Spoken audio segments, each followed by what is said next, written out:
بسم اللہ الرحمن الرحیم۔ اب آپ گاہے بگاہے آج کل ہائبرڈ کا لفظ مختلف جگہوں پہ سن رہے ہوں گے، تو میں نے مناسب سمجھا کہ اس پہ تھوڑی بات کی جائے۔ جہاں تک میری معلومات ہیں، ہائبرڈ مینس ناٹ یونیفارمڈ، ایک نہیں، یعنی فردر ٹو ٹوائس اور تھرائس۔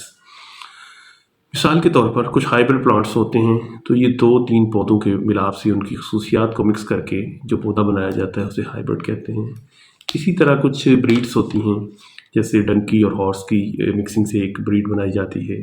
اسی طرح ایک آج کل کانسیپٹ چل رہا ہے وار کا، that we are living in the hybrid war.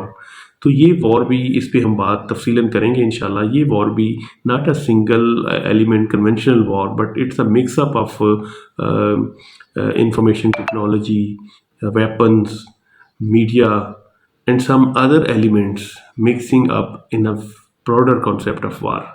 تو اس کے علاوہ جو بڑی امپورٹنٹ بات ہے، جو آج کل ہمارے وزیر دفاع جناب خواجہ محمد آصف صاحب بار بار کہہ رہے ہیں that this regime is the hybrid regime، اس پہ بات کرنے کے لیے بھی بڑی ڈیٹیل چاہیے۔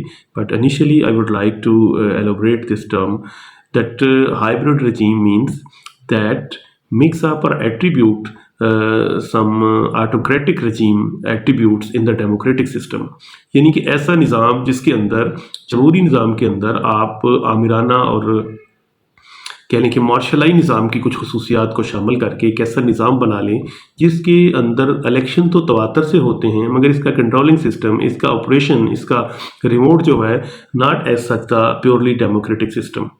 سو آپ اس ہائبرڈ گورنمنٹ نظام کے تحت جو فیصلے ہوتے ہیں وہ کہہ لیں کہ بیسیکلی کنٹرولڈ فیصلے ہوتے ہیں، مگر کنٹینیوٹی آف الیکشنز اور continuity of system is ensured in the system.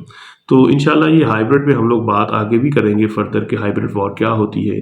تو اس لرننگ پروسیس میں انشاءاللہ تعالیٰ فردر ہم کچھ بات کریں گے۔ بہت شکریہ۔